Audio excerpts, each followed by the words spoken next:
The Reggio Emilia approach was discovered in the northern Italian town of Reggio Emilia. In 1991, the system of 33 infant toddler schools and preschools in Reggio Emilia were among the 10 best school systems in the world. The approach is influenced by the theory of Vygotsky that children construct their theories and knowledge through the relationships that they build with other people and their surrounding environment. Reggio Emilia believes that the child is a capable protagonist in their own learning. The children have a very easygoing routine in Reggio Emilia. They arrive with their parents between 7:30 and 9, and this is known as welcome time. The children are brought into the setting as they wait for their friends to arrive, and groups form organically as the children start new projects or continue from previous ones. These projects are then all tidied up and all the children sit down for morning assembly around 9:15. During this time they discuss the day ahead of them and they are given an outline of the day regarding eating and resting times. Other than these times, the child's interests determine the day's activities. The practitioners are like a tool in Reggio Emilia. They use open-ended questions to guide the children and extend their learning. Topics and projects can come from children themselves and from subjects that the practitioners know interest them.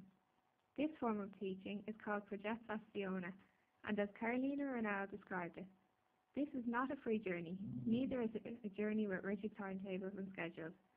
Rather, it is akin to a journey guided by a compass. Teachers guide the children in their learning, but encourage them to make their own decisions. The Reggio atmosphere is one of beauty and natural life. It is very spacious both indoors and outdoors. Mirrors are used in the setting to enhance space and light in the room. A Reggio setting is decorated by scented candles, crystals, shells and natural materials, sheeting draped from ceilings and walls, and oil burners which create a sense of soft, soothing smells. The setting is a free-flowing design. It has a central space called the piazza, and all of the other rooms come off from this space. The piazza is used for assemblies, socializing, eating, events, and large group projects. There is also an art space called the atelier, or the mini atelier. There is a dress-up area where role-playing and storytelling is a key role, and there are many dress-up costumes and props in these areas. There is also a reading area. These have soft seats, couches, and pillows, as you can see in the video when the practitioner is reading a story in the reading area. There is a separate room in the setting where children can go, they can rest and they can sleep in this area. In the Reggio Emilia setting, documentation is vital and is used as a recall tool. This enables practitioners and children to go back and discuss their work, and it is a great tool for reflection. Through reflection, the practitioner can improve their skills and they can see how the children are learning and progressing. Documentation can be done through writing, video recording and audio recording, and it is for the children's projects, interactions and work. Reflective practice is very important as it improves the practitioners and the children's learning process.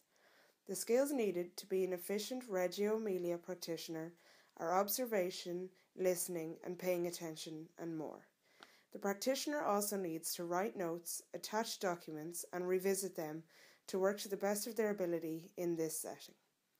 In terms of staff, there are 6 different members. These are the infant practitioner, the toddler practitioner. Reggio Emilia and High Scope are similar to each other in ways. In both curriculums, the children lead the day by communicating with the carers, and they are the ones that also say what they want to do for that particular day.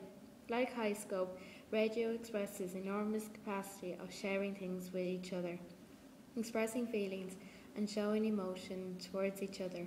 So when one child hurts themselves, the other children share that emotion along with the child. When watching the video, we see the child and teacher in Reggio asking questions and also using body language when reading the book.